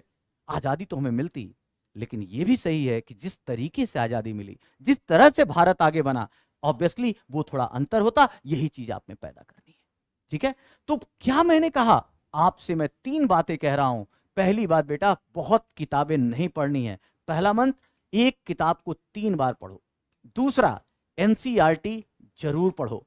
तीसरा, पढ़ना, लिखना और उसके साथ सबसे इंपॉर्टेंट है सोचना। और चौथा, पूरे सिलेबस पर आप पूरे सिलेबस को पढ़ लीजिए और पढ़ने के बाद हर टॉपिक पे अपना स्मार्ट नोट्स बनाइए। कभी हम लोग बात करेंगे स्मार्ट नोट्स क्या होता है, क्योंकि वही किताब एक ही कोचिंग में सब जा रहे हैं, वही किताबें मिल रही हैं, इसके बावजूद कोई फेल हो रहा है, 10% भी नहीं रिजल्ट आ रहा है और बाकी फेल हो जा रहे हैं। इसका मतलब है कि हमें सबसे ज्यादा काम यहां करना है। तो इसलिए थर्ड है आपका एक्शन, जिस एक्शन में आपकी इस तैयारी में जो दोस्त हैं वो क्या हो सकते हैं, बुक्स, क्या हो सकते हैं मैगजीन, क्या हो सकते हैं नोट्स, यही तो है, और साथ साथ न्यूज़पेपर। ये चार चीजें ही तो हैं इस तैयारी में, और ये चार चीजें हर जगह अवेलेबल हैं। तो अगर हर जगह उपस्थित हैं, फिर भी कैसे हमें इस चीज को लेकर चलना है, इसी को स्मार्ट हमें बनाना है, इसी को हमें बेहतर बनाना है। इसलिए प्लानिंग और स्ट्रैटेजी सबसे इंपॉर्टेंट है। हम जितना पढ़ें इतना बेहतरीन पढ़ें कि भीड़ से अलग दिखाई दे, हमारा आंसर आए तो आंसर की क्वालिटी से उसको समझ में आ जाए कि ये जो एस्पिरेंट है वो दूसरों से अलग है। इस एस्पिरेंट में इतना दम है कि आएगा तो चीजों को सोचकर विचार कर बेहतर तरीके से अप्लाई कर सकता है। क्लियर? तो पहला एम, दूसरा एटीट्यूड और तीसरा एक्शन में ऑब्वियसली आपके पास एक्शन के लिए बुक मिलेगी, मैगजीन मिलेगी, नोट्स मिलेंगे और न्यूज़पेपर। इन्हीं पर आपको समय देना है, और समय देते हुए किस तरह आंसर लिखना है, प्रेजेंटेशन करना है, ये सारी बातें धीरे धीरे, एक learning is a gradual process, हम धीरे धीरे सीखेंगे।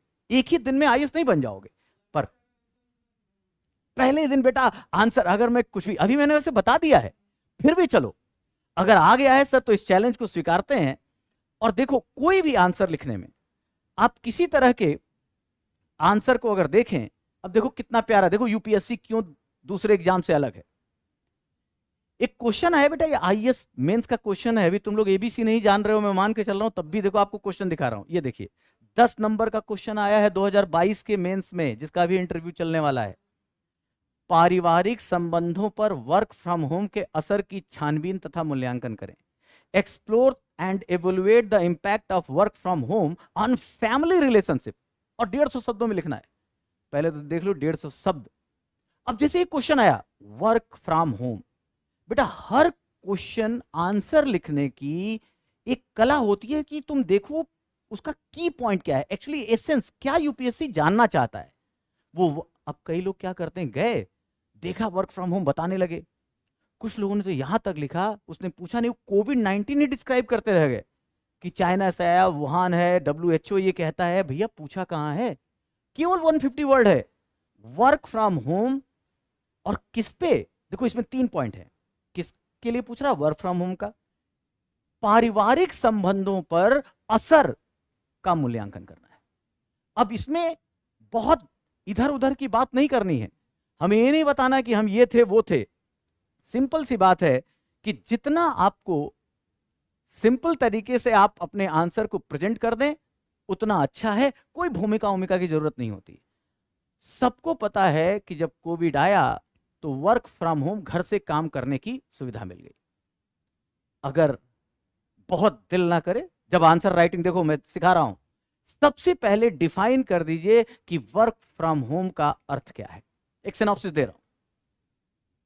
जो लोग ऑफिस जाते थे, घर से बाहर, माना जाता है कि प्रोफेशनल वर्क ऑफिस में जाकर, घर से दूर जाकर किया जाता है, लेकिन कोविड-19 बहुत डिस्क्राइब मत कीजिए, कि परिस्थितियों ने विवश किया कि लोगों को घर से ही काम करने दिया जाए, क्योंकि उससे अर्थव्यवस्था और जो सेवाएं हैं वो आगे बढ़ते रहे। पहले अर्थ स्पष्ट कर दिया, बहुत ज्यादा नहीं, इसको देना है बेटा मैक्सिमम 30 वर्ड्स। याद रखिएगा 20% से ज्यादा प्रस्तावना या भूमिका लिखी तो आप भटक रहे हैं, क्योंकि क्वेश्चन वो पूछा है नहीं, क्वेश्चन तो पूछा है पारिवारिक रिश्तों पर असर। तो वर्क फ्रॉम होम 30 सबसे ज्यादा मत डिफाइन कीजिए। अब क्या किया कई लोगों ने, इस बार मेरे कई बच्चे जो इंटरव्यू दे रहे हैं, देखो स्मार्टनेस कैसे आई। कुछ लोगों ने सीधा लिखना शुरू कर दिया और कुछ लोगों ने इसे 2 भागों में बांटा, सकारात्मक और दूसरी तरफ लिखा नकारात्मक। ऑब्वियसली हर पहलू, हर उसके 2 पहलू हैं। ऐसे ही क्वेश्चन बेटा एक बार और आया कि ग्लोबलाइजेशन का भारतीय महिलाओं पर प्रभाव। लोग लिख के चले आए। लेकिन जिसने थोड़ा अपने आंसर को डिफरेंट और नए डायमेंशन दिए उसे ज्यादा मार्क्स आया। खैर, अब खुद बताओ, यहां से लिखना शुरू कर दो पॉइंट वाइज। जितना पॉइंट वाइज और जितने डायमेंशंस दोगे उतना आपको मार्क्स मिलेगा। और 150 शब्द है, याद रखिए। इसका मतलब 30 शब्द अर्थ में चला गया, और अगर 50-50 दे दिया जाए, सकारात्मक को 50 दे दिया जाए नकारात्मक को, और लास्ट में 20 शब्द कंक्लूजन, हो गया 150। आप देखिए, एक आइडिया देखिए सकारात्मक में। पहले आप देखिए 9 बजे पति या पत्नी दोनों वर्क करते हैं। देखो जेंडर, ये भी ध्यान रखना है यहां पे इस आंसर में, क्योंकि ये सोसाइटी का क्वेश्चन है, दिमाग में होना चाहिए। अगर कोई पति पत्नी जॉब में है और ऑफिस से बाहर जा रहा है, तो पहले बहुत कम समय मिलता था परिवार में रहने का। मैंने खुद भी देखा है इस बात को, कि जब क्या हुआ कि परिवार या पारिवारिक संबंधों में एक चीज तो है, समय एक दूसरे को देने का चलन बढ़ा।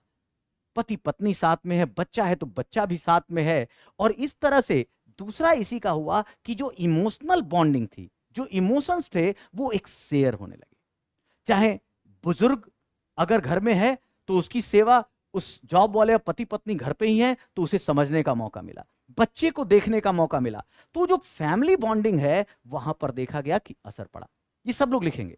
अगला डायमेंशन तुरंत बताओ सकारात्मक में, अगर घर पे है तो इसका मतलब जो टाइम मैनेजमेंट है, उसे टाइम मैनेजमेंट नए तरीके से सीखने का अवसर मिलेगा। और सबसे बढ़कर जो wastage of time and money था, जाने में आने में, बाहर गए तो कुछ खर्चा होगा, इस तरह की बातों में जो वेस्टेज था टाइम को लेकर और प्राइस को लेकर, वो भी आप रोके, वो भी देखा गया कि रुका है।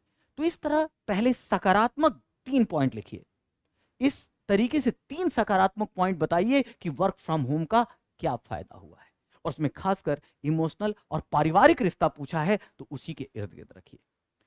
तीसरा, जब लेकिन उसको कम नंबर मिलेगा जो केवल पॉजिटिव लिखा है, नकारात्मक भी रहा।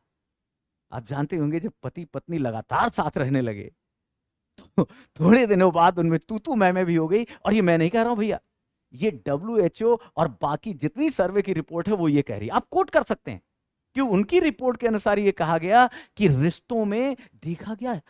आपको एक रिपोर्ट में बताता हूं जो भारत सरकार के द्वारा जारी की गई, जो फैमिली सर्वे पे थी, उसमें ये कहा गया कि डोमेस्टिक वायलेंस बढ़ा है, घरेलू हिंसा बढ़ी है। ये आंकड़े देने हैं, क्योंकि पति पत्नी लगातार एक दूसरे को देखें तो भी आप जानते हैं कि कितना कठिन मामला है। तो एक नकारात्मकता ये हुआ। दूसरी नकारात्मकता ये आई, प्रोफेशनल और पर्सनल वर्क में बेटा अंतर होना चाहिए। आपने देखा होगा, अब जैसे देखो ना, ऑनलाइन क्लास चल रही है, हम और खान सर एक कमरे में हैं, अपनी आपसे बातें कर रहे हैं। अभी बाहर से कोई, मान लो इसी रूम में 3-4 लोग काम करें, और समझ लो हम लोग की बीबी, खान सर तो खैर अविवाहित हैं भाई, लेकिन अब पता चले बगल में भी वो खाना बना रही है। अब वो, उसकी भाई अपनी चैलेंजेस हैं, वो बीच में कह सकती है अरे आप क्या खाएंगे, पता चला हमारा टास्क गया, हमारा बॉस सुन रहा है। और ये बहुत हुआ, एकदम रियलिस्टिक बात, प्रैक्टिकल बात, अप्लाइड बात आपको लिखनी है विथ योर डेटा। हाइपोथेसिस वहीं लिखो जहां जरूरत है, जहां पे प्रैक्टिकल हो सकते हो, जो समाज के बीच दिख रहा है, यूपीएससी वही चाहती है। इसीलिए मैंने कहा था simple, simple is not easy, simple बनो बेटा। तो यहां पर 2 पॉइंट हो गए नकारात्मक, और भी बहुत सारे पॉइंट बताएं, लेकिन पहला दिन है, थोड़ा धीरे धीरे आगे बढ़ते हैं। और कंक्लूजन, कंक्लूजन बड़ा पॉजिटिव अप्रोच से होना चाहिए कि वर्क फ्रॉम होम एक आपातकालीन परिस्थिति हो सकती है, सेवा सेक्टर के लिए हो सकती है कि हम ऑनलाइन बैठकर काम करें, लेकिन खेत वाला क्या ऑनलाइन करेगा? क्या जो मैन्युफैक्चरिंग सेक्टर में लेबरर है वो वर्क फ्रॉम होम कर पाएगा? तो आपातकालीन के लिए थोड़ा सा ये सही हो सकता है, मैं टोटलिटी में बता रहा हूं। और इससे हमें कुछ ये भी देखना है कि आने वाले समय में इसे कितना एडॉप्ट करके कितना एफिशिएंट बनाया जा सकता है, लेकिन दोनों के बीच समन्वय का होना जरूरी है। हम वर्क फ्रॉम होम की परिस्थितियों को भी सही करें और professional on office site, on land site भी जाकर जो काम करें उसको भी सही बनाएं। तो बेसिकली जो रिलेशंस है पारिवारिक, वो हर तरह से जो मूल्यांकन है वो ज्यादा बेहतर होगा, क्योंकि बैलेंसिंग, संतुलन जरूरी है। बेटा जिसने पूछा था ये क्वेश्चन, क्या आपको आंसर राइटिंग आई? इसी तरह यूपीएससी इसी तरह के क्वेश्चन पूछती है। आप क्या करें, जो पूछा टेक्निकल टर्म पहले अर्थ स्पष्ट कर दें। भूमिका 30 सबसे ज्यादा नहीं होनी चाहिए। देखो 150 शब्दों को भी मैं एकदम एक्सेल टाइप, मैथमेटिक्स टाइप समझा रहा हूं, 30 शब्द हो गए, बचे 120। 50 शब्द में पॉजिटिव दे दीजिए, ज्यादा मन करे 60 शब्द दे दीजिए, और फिर 50 में या 40 में नेगेटिव दे दीजिए। और मूल्यांकन बोला है, इवैल्यूएशन के साथ बोला है, इवैल्यूएशन जरूरी है। आप मूल्यांकन कीजिए कि हाँ उस समय के लिए जरूरी था, और प्लस माइनस देखते हुए एक बैलेंसिंग की जरूरत है, क्योंकि रिश्ते जो है अगर नकारात्मक तरीके से प्रभावित हुए तो यह बेहतर स्थिति नहीं होगी। मेरे ख्याल से मैं क्लियर हूं, और आप सबको, चाहे वो पहले दिन कर रहा हो, ये बताओ वर्क फ्रॉम होम घर से काम सब समझते हैं, और आप लोगों ने खुद घर में देखा होगा, ज्यादा दिनों तक घर में रहो ना तो आपस में एक दूसरे की कमियां भी पता चलने लगती हैं। तो ये सारी चीजें आप इसको देखिए, यही आपका आंसर है। इस तरीके से बेटा सोच डेवलप करनी है। इसीलिए मैं कह रहा हूं कि साथ आओ और कोई भी पार्ट उठाओ। अगर आपने ये अखबारों में था, सब जगह था, लेकिन उसके साथ सोच डेवलप कर ली तो बहुत बेहतर रहेगा। इस तरीके से आंसर राइटिंग, खान सर ने कहा कि एक बच्चे ने पूछा है, मैंने वो भी बताया। अब देखो, जो अगर हम इस तरीके से अपनी अप्रोच को लेकर आगे बढ़ते हैं, अगर हमारे पास किताबें क्लियर है, किताबें बहुत कम रखनी है लेकिन जरूरी जरूर रखनी है, एनसीईआरटी रखनी है, और एक स्ट्रेटजी में आज ही जाकर जो सिलेबस सर प्रोवाइड कराएं, अपने जहां पढ़ रहे हो दीवार पर टेबल के सामने सिलेबस चिपका दो। मेंस का, मुख्य परीक्षा का आपके पास सामने पाठ्यक्रम हो, रोज नजरें मिलाओ कि ये खत्म हुआ है कि नहीं, और उसके बाद देखो एक तो मुख्य परीक्षा सिलेबस और दूसरा पिछले 10 साल का प्रश्न पत्र कि हम जो पढ़ रहे हैं, पहले तो देखो पढ़ क्या रहे हैं, फिर देखो जो पढ़ रहे हैं उसका आंसर लिख पा रहे हैं कि नहीं। जो पढ़ाया जा रहा है, पता चला यूपीएससी पूछ रहे कुछ और हम बाबा आदम की चीजें पढ़ रहे हैं। तो सामने यूपीएससी का 10 साल का अनसॉल्व प्रश्न पत्र रखो, और जब देखो कोई टॉपिक पढ़ लिया, अगर हम क्वेश्चन लिखने की स्थिति में, आंसर लिखने की स्थिति में आ गए तो तुम सही हो। और दूसरा काम, एक साइड बेटा वर्ल्ड मैप, विश्व मानचित्र जिसमें महारत है खान साहब को, और इधर भारत का मानचित्र लगा दो। रोज नजरें लड़ाओ इन 3 चीजों से, और देखो तुम्हारी जिंदगी में, तुम्हारी पढ़ाई में, तुम्हारे अनुभव में, तुम्हारी लर्निंग्स में क्या बेहतर एनहेंसिंग होती है, वैल्यू एडिशन होता है। ये काम आप सबको करना जरूरी है। मैं फिर कह रहा हूं, दिल्ली आकर इतने पैसे देने के बावजूद बच्चे टाइम पास कर रहे हैं कुछ, और उनको सिलेबस की असली बात नहीं पता, और पढ़ाने की स्टाइल भी बड़ी अजीब है। आपको आश्चर्य होगा। अब देखो, मैं जरा इस पेपर को पहले खोल के आपसे बात करूं। जो सेकंड पेपर है उसमें भारतीय राज्य व्यवस्था है, सामाजिक न्याय है, गवर्नेंस है, और अंतर्राष्ट्रीय संबंध आईआर है। ये सेकंड पेपर है बेटा, पूरा करंट चीजों से जुड़ा हुआ है। अब कई लोगों ने और उन कोचिंग संस्थाओं को भी सोचना चाहिए कि वो क्या कर रहे हैं। पता चला गवर्नेंस पढ़ा दिया, गवर्नेंस पढ़ा दिया, पॉलिटी पढ़ी नहीं। बिना इंडियन पॉलिटी को अच्छे से समझे अगर हम गवर्नेंस पढ़ लेंगे तो समझ लो ना हम इधर के रहे ना उधर के। इसलिए कब कैसे पढ़ना है, किस चीज से जोड़ना है, और ये सारा पेपर जो लोग पिछले, अगर कुछ बच्चे सीरियस होंगे जो पिछले 5-7 साल से तैयारी कर रहे होंगे, मेरी बात को और समझ पा रहे होंगे, और जो शुरुआत कर रहा है उसके लिए प्रेरणा होनी चाहिए कि पहले दिन से आपको सही चीज मिल रही है। याद रखना है, ये सारा पेपर बेटा अलग नहीं है। ऐसा नहीं है कि इतिहास भूगोल पढ़ लिया फर्स्ट पेपर में तो उसको वहीं रखा। अरे बेटा आईआर में उसका इस्तेमाल करो। अगर आपसे पूछता है यूक्रेन और रूस वाला जो बोला, तो अगर आपको पता है कि यूक्रेन पूर्वी यूरोप और रूस के बीच में है, तो आपको पता होगा एक कॉन्सेप्ट आता है बफर राज्य का, बफर स्टेट का।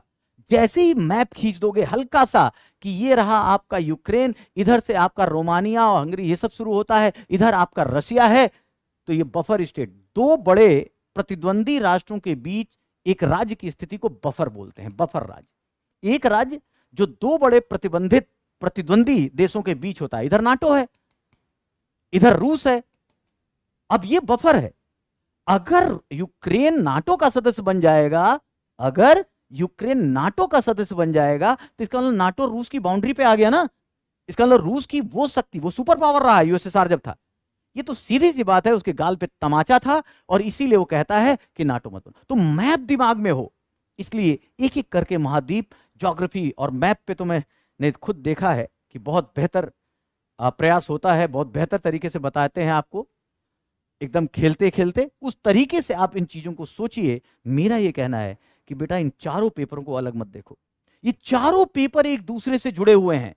पॉलिटी की बात की हिस्ट्री में, हिस्ट्री की बात की पॉलिटी में, अगर आप लाएं तो आपका आंसर किताबों से अलग होता है, उसमें मौलिकता आती है और बेहतर तरीके से आप लिख सकते हैं। जैसे सर का मैं एक बात सुन रहा था, चाहे इस देश में बहुत सारे ऐसे शासक आए हैं जिन्होंने संप्रभुता की बात की, अलाउद्दीन की बात, बलबन की बात, इन्होंने कहा मैं ही, एक तरह से लुई 14 सुना होगा, फ्रांस वाला, कहता था मैं ही राज्य हूं। अब देखो ये आया तो पॉलिटी कहां से? पॉलिटी में एक कॉन्सेप्ट है संप्रभुता का, सॉवरेनिटी का। इसका मतलब ये एकल संप्रभुता की जो राज व्यवस्था में बात है वही हिस्ट्री में जाकर कोई लुई 14 कहता है या बलबन कहता है। तो इस तरीके की इस तरह का अगर हम अप्रोच अपने आंसर में लाएंगे तो बेटा हम हमेशा बेहतर करेंगे, भीड़ से अलग होंगे। और ये आपसे यूपीएससी चाहती है। यूपीएससी टफ नहीं है, लेकिन यूपीएससी गार्बेज भी नहीं लेना चाहती। याद रखिए, ये बड़े पहले प्रयास में प्री, इसका नंबर थोड़ी जुड़ता है, इससे सिलेक्शन थोड़ी होता है। इससे केवल ये होता है कि मान लो 10 लाख लोग, पहले एक बड़ी अच्छी डीप एनालिसिस सुन लो। हम और खान सर जब बात कर रहे थे, 10 लाख लोग फॉर्म भरते हैं बेटा यूपीएससी का, और आश्चर्य करोगे बैठेंगे तो 6 लाख, 4 लाख ऐसे ही गायब हो गए। मतलब सोचो कितने नॉन सीरियस लोग हैं, 4 लाख। अब इस 6 लाख में से बेटा जब आप अपीयर होंगे, इसमें याद रखना 50% तो केवल फॉर्म भरते हैं। मतलब पहला ही फिल्ट्रेशन 10 से 3 लाख पे आ गए। ये बहुत ही नॉन सीरियस कैंडिडेट है। और इन 3 लाख में जो भी सीरियस तरीके से बैठता है, उस भीड़ में से आप मान लीजिए आजकल 1000 सीटें आती हैं, और 1000 सीटें में कॉन्सेप्ट यह है कि लगभग 10 से 12 गुना रिजल्ट आएगा। इसका मतलब 12,000 रिजल्ट आया। सोचो 3 लाख में से 12,000। लेकिन डरना नहीं है, भीड़ देख के जो डरा वो मरा। अरे तुम क्या सीख रहे हो? तुम्हें अगर पेपर दीजिए, मैंने कहा ही था, वही जीतेगा जो कहेगा आई विल, मुझे करना है अपने परिवार के लिए, मेरे लिए, देश के लिए, एक बदलाव के लिए, वो बनेगा। और इसीलिए इस भीड़ को देखकर हट जाओ। तो प्री के लेवल पर ये प्री केवल स्क्रीनिंग है, इसका नंबर नहीं जुड़ता। ये केवल उस 3 लाख में से कितने लोगों को देखेगा, तो 12,000 लोगों को लगभग छांट लेता है, काम खत्म इसका। उसके बाद आप मेंस पे आते हैं और यहां से आपका नंबर जुड़ना शुरू होता है। सर बता चुके हैं ऑलरेडी कि 1750 नंबर का पूरा मेंस होता है। पूरा मेंस होता है 250 नंबर का एसए हो गया, 1000 नंबर का जीएस हो गया, 500 नंबर का ऑप्शनल पेपर हो गया, है ना। अब अगर इसमें कितनी क्वालिटेटिव आंसर है, कितनी डेप्थ एनालिसिस है, कैसे इंफॉर्मेशन को यूज किए हो, कैसे प्रेजेंटेशन दिए हो, इस पे डिपेंड करता है आपका मार्क्स। और आजकल तो 40% प्लस मार्क्स पे आप क्वालिफाई हो जा रहे हो। 40%। सोचो, जो यूपीएससी को नहीं जानता, आप बीए में गए और अपने मम्मी पापा से कहे कि मेरा 45% नंबर आया है, तो घर से निकाल देगा माँ बाप। और यहां देखिए वो 45% टॉपर है।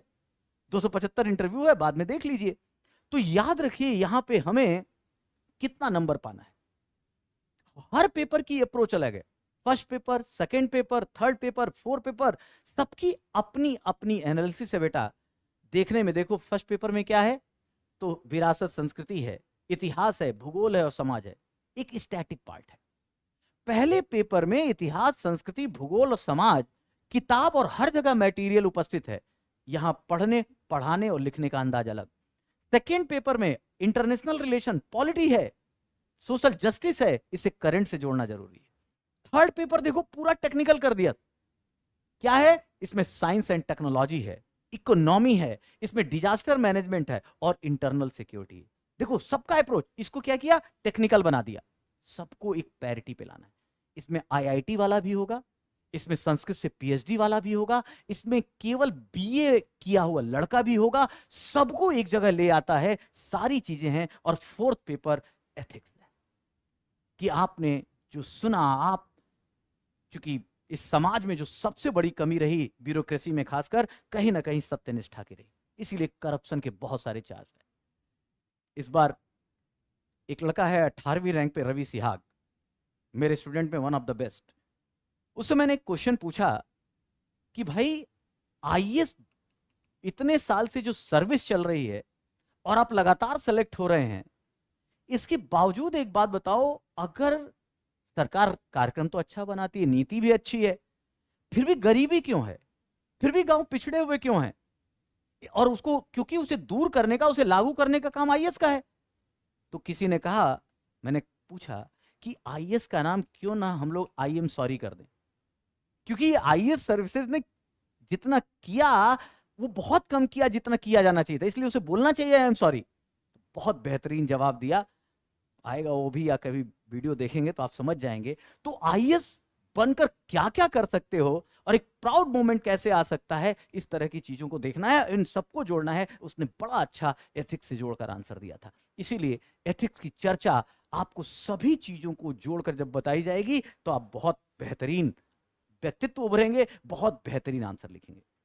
एक पॉइंट मैं बताता हूं, एक बहुत अच्छा क्वेश्चन पूछा, और ये अपनी जिंदगी से लीजिए, हर व्यक्ति जिसने नहीं पढ़ा, ये आईएएस का आया हुआ क्वेश्चन फिर डिस्कस करते हैं। वॉरेन बफेट का एक स्टेटमेंट यूपीएससी ने क्वेश्चन पूछ लिया, पूछा, खान सर अगर आपको कोई अपनी कंपनी में व्यक्ति को चुनना है तो मैं 3 गुण देखूंगा। बेटा ये सब लोग ध्यान से सुनो, अगर मुझे किसी कर्मचारी को, किसी ऑफिसर्स को अपनी कंपनी में चुनना है तो मैं 3 गुण देखूंगा। सबसे पहले देखूंगा उसके अंदर एनर्जी है कि नहीं, ऊर्जा होनी चाहिए।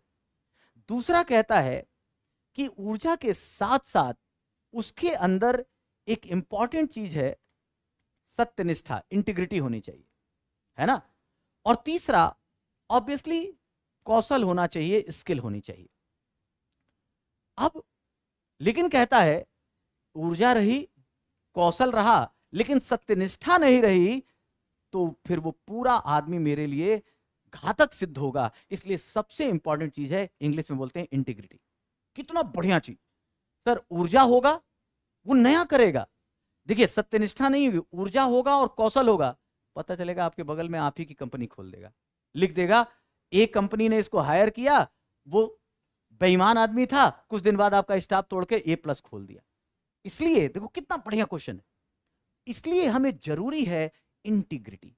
इंटीग्रिटी का मतलब बेटा एक ऐसा गुण जो समेकित गुण होता है, जो कहा जाता है मनसा वाचा कर्मणा, जैसे बाहर से दिखता है वैसा ही आंतरिक सोच का होना, बेहतरीन सोच का होना, ईमानदारी से लेकर जितने, ये सब उसके सबसेट हैं। मतलब आपकी तार्किक, आपकी न्यायप्रियता, आपकी ईमानदारी, आपकी स्किल, ये सब मिलाकर तब सत्यनिष्ठा आती है। कितना बेहतरीन क्वेश्चन, ये सब पढ़ना है, बड़ा इंटरेस्टिंग है।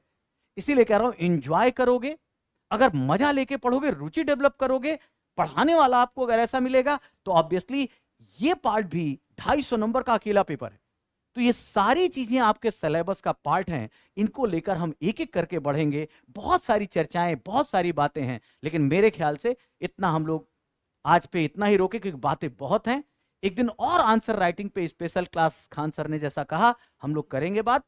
अभी आप इतनी क्लास के साथ रहिए। मैं एक चीज जरूर बोलूंगा, बेटा ठान लो और जो कहा जाए उस पर लेकर आगे बढ़ते चलो। 1-2 साल बाद आप देखेंगे कि आप एक दूसरे व्यक्तित्व हैं। इस तैयारी में आपको इतने आयाम मिलेंगे, इतनी चीजें मिलेंगी कि आपको लगने लगेगा कि सही में आपके अंदर कुछ ज्ञान आया है, और फिर एग्जामिनेशन तो उसका एक पार्ट मात्र है। आज इतनी ही बात बच्चों, बाकी कभी कोई भी क्वेश्चन होगा, हम खान सर आपके साथ हैं। नमस्कार सर। देखिए लड़के लोग, आप लोग के 2-3 समस्याओं को हम अभी कर देते हैं। एक्चुअली क्या है ना, आप लोग का कमेंट इतना ज्यादा आता है, इतना ज्यादा सर, पॉसिबल ही नहीं है सर। कैसे आदमी, आप खुद से सोच के देखिए बाबू, आप अपनी जगह देखो, आप अपना कमेंट खुद पढ़ सकते हो। आप आपके अंदर पता है आग भरा हुआ है, आग को यही चाहिए, लेकिन आपको टेंशन नहीं लीजिए, कुछ जिम्मेदारी है। आप देखिए होता है क्या सर, लड़के घबरा गए हैं। एक्चुअली क्या है ना, एक कुछ का तो शोषण, बहुत ज्यादा पैसा खत्म हो गया, सही गाइडेंस नहीं मिला, तो एक वो भटके हुए हैं। और जो नए हैं सब ना, उनको भरोसा है कि खान सर बताए ना कि कम दौड़ाए हैं ये लोग ये लोग क्या कम दौड़ाए हैं। लेकिन कोई बात नहीं सर, महल बनाने में टाइम लग ही जाता है, चाहे कैसा भी आप कुछ भी कर दीजिए, जल्दी महल नहीं बनती है। तो कुछ चीज़ों को हम आपको बताएं। जब लड़कों का कहना है एनसीईआरटी के लिए, उसमें भी आपको कोई दिक्कत नहीं आएगी, एनसीईआरटी को भी हम लोग बढ़िया से कवर करेंगे। कुछ लड़के हैं हिंदी में, इंग्लिश मीडियम में जाना था, वो हिंदी मीडियम में आ गए हैं। एक्चुअली क्या, जब बैच लॉन्च हुआ था तो उस पर कुछ घंटों के लिए ये नहीं लिखा गया था कि हिंदी का है कि इंग्लिश का, तो कन्फ्यूजन। तो वैसे बच्चों के लिए ऑप्शन मिलेगा, आप टेंशन नहीं लीजिएगा, आप कन्वर्ट हो जाएंगे। वो आपकी जिम्मेदारी नहीं, हमारा जिम्मेदारी है। जैसे इंग्लिश मीडियम का क्लास स्टार्ट होंगे, वो तुरंत वो आपको किस में कन्वर्ट कर दिया जाएगा, इंग्लिश। वो हमारी जिम्मेदारी है, वी नो आवर रिस्पॉन्सिबिलिटी। आप समझ सकते हैं कि हमको हमको अगर यूपीएससी बैच कुछ लड़के करें सर लेट हो गया, सर हमें हमारा बस चल रहा है 1 महीना पहले ऑन कर दिए रहते, सच बता रहे हैं, हमें क्या जाता था ऑन कर देते सर। लेकिन फिर यही ये लोग क्या, बढ़िया टीचर लोग के साथ कुछ समस्याएं हैं, आप समझिए इस चीज को, हम आपके लिए लड़ रहे हैं, समझ रहे हैं ना, वरना आप अभी क्या, हमें आपका साथ की जरूरत है। क्योंकि ना आप सोचिए बार बार हम तो इतना फ्लाइट लिए हैं ना कि सर वो वाले पहचान गए सर, वहीं कहीं नहीं रह जा रहे हैं ऐसा भी होता है बाबू कि हमको, आप देखे होंगे कि मॉर्निंग का क्लास वहां लिए और इवनिंग में यहाँ, ये हाल हो गया है। तो हम आप लोग के लिए लगे हुए हैं। इंग्लिश हिंदी वालों का बिना बताए आप लोग को टेंशन नहीं लेना है, जैसे इंग्लिश मीडियम वाला को हम लोग स्टार्ट कर देते हैं वैसे हम आपका कन्वर्ट कर देंगे। देखिए एक चीज़ मैं बड़ा स्पष्ट कर दूं, जो लोग मुझे जानते होंगे वो जानते ही होंगे, और जो नहीं जानते होंगे जान लें कि मैं बहुत बड़े बड़े ऑफर, बहुत बड़ी चीज़ों को लेकर नहीं गया, अपने इस पे रहा। इस छोटे भाई जैसे हैं, इन्होंने बड़ी मेहनत की और यहाँ आए हैं। जो टीम इन्होंने बताई है, मैं अपने मुंह से नहीं बोलूँगा, उनमें मैं बहुतों को जानता हूँ, 90% एंड उन्होंने परफॉर्म किया है। वो वास्तविक मेंटर हैं, नॉलेज रखते हैं, और हम लोगों ने वो, आप बताइएगा हर चीज़ में। वैसे मैं अगर मौका मिला है, सर ने कहा मैं भी बोल दूं, हिस्ट्री में मणिकांत सर है, आप सब जानते होंगे। और मैं जानता हूं कि अगर मैं कहूं कि कुछ लोगों से हिस्ट्री पढ़ना चाहिए तो उनमें से एक नाम है पॉलिटी राजेश मिश्रा हैं, जो भी आपने सुना हो वो जल्दी दूर हो जाएगा। एथिक्स में धर्मेंद्र सर हैं, एथिक्स एक नाम है, फिलॉसफी के एक बहुत बड़े टीचर रहे हैं, बहुत रिजल्ट। ये आप लोग को लड़कों का कहना है ना कि हमको ना जो सिलेक्शन हुए हैं, जो फर्स्ट अटेम्प्ट में सेलेक्ट हुए हैं, फर्स्ट अटेम्प्ट के सेलेक्ट लोगों को हम लोग बहुत जल्दी शेड्यूल बनाएंगे, आप लोगों से बात भी करेंगे, और जो लड़के बढ़िया पढ़ेंगे, जिनको हम लोग पकड़ लेंगे उससे टेस्ट के हिसाब से अच्छे करें, उन्हें 1-to-1 मिलवा देंगे। हम लोग खुद बुलाएंगे, आप कहीं भी रहिए खुद बुला लेंगे, आपको 1-to-1 मिलवा भी देंगे। हर चीज की उसकी व्यवस्था है, धीरे धीरे हम लोग इनको बताएंगे एकदम। मोटिवेट हो जाते हैं ना, कमेंट में बोलने लगते हैं, पढ़ा नहीं जाता है एकदम। थोड़ा सा पेशेंस रखो। धर्मेंद्र सोशियोलॉजी वाले धर्मेंद्र हैं, कुछ और ज्योग्राफी इकोनॉमी के कुछ नाम अभी खुलने, क्योंकि वो लोग अभी बाहर हैं, वो सर बताएंगे। और एक चीज और बता लेना, एक बात जो मैं बताना चाहता हूँ, एक जो टीचरों के बारे में है कि ये शायद खुद सक्सेस के लिए टीचर बने हैं। याद रखिए मैं सिलेक्टेड हूँ, मैंने कई साल असिस्टेंट कमिश्नर जीएसटी की नौकरी की, पर मजा नहीं आया, मुझे आपको पढ़ाना निकालना है। इसीलिए जैसा सर ने कहा, अगर 3000-4000 बच्चे हमारे निकल कर कहीं जिला एडमिनिस्ट्रेशन में, डिस्ट्रिक्ट एडमिनिस्ट्रेशन में हैं, तो इस बात को समझिए। और वो क्षमता इधर बीच कुछ कोविड के बाद ऑनलाइन और कुछ कोचिंग की इमर्जिंग उसके कारण, क्योंकि अभी तक आप लोगों ने जिसको देखा है ऑनलाइन, वो आप समझते हैं कि वही बेस्ट है, क्योंकि इसके अलावा लोग आपसे मिले नहीं है। खान सर एक ऐसा मंच लाए हैं, इसको आप कहिए मोती अलग अलग बिखरे हुए थे, उन्होंने माला बना दी, और देखते जाइए अब आपको पता चलेगा। अभी तो आप कूप मंडूक, कुएं के मेढक समझ रहे थे कि जो वो पढ़ा रहे वही बस है। यहाँ हर आदमी ने बड़ी मेहनत की है, बहुत रिजल्ट है, बड़ी लिगेसी रही है। और हम भी आपके पास अगर आए तो आप में से अगर रिजल्ट निकालें, आपकी कैपेबिलिटी को बेहतर करें, तब लगेगा कि हाँ हमारी मेहनत सफल हुई है, हम लोग उस लायक हैं। ये हमारा भी तो एक तरह से ऐसी टेस्ट है, ठीक है। तो सर की टीम बड़ी शानदार है, इसलिए हम लोग साथ हैं, सब लोग साथ हैं, और इनकी मेहनत को आप लोग जरूर एक बेहतर मुकाम दीजिए। सफलता के लिए थोड़ा पेशेंस रखिए और मेहनत के साथ टीम के साथ आगे बढ़ते रहिए। मेरी तरफ से best wishes. Sir please. Sir हम ये आप कह रहे हैं ना कि टीचर के बारे में हम, इसीलिए हम अपने बारे में कुछ नहीं बताते करो जज, तुमको जो करना है, मंगल से आए कहाँ से आए, हम तो कुछ बता, हमको भी कुछ क्या मतलब बनता है, कहाँ से। अब आधा इंडिया कंफ्यूजन, मतलब कास्ट रिलीजन क्या है, क्या कंफ्यूजन में ही रहो। वो वीडियो मैंने भी देखा। हाँ कंफ्यूजन में ही रहो, हमको भारत को जोड़ना है, सीधी सी बात।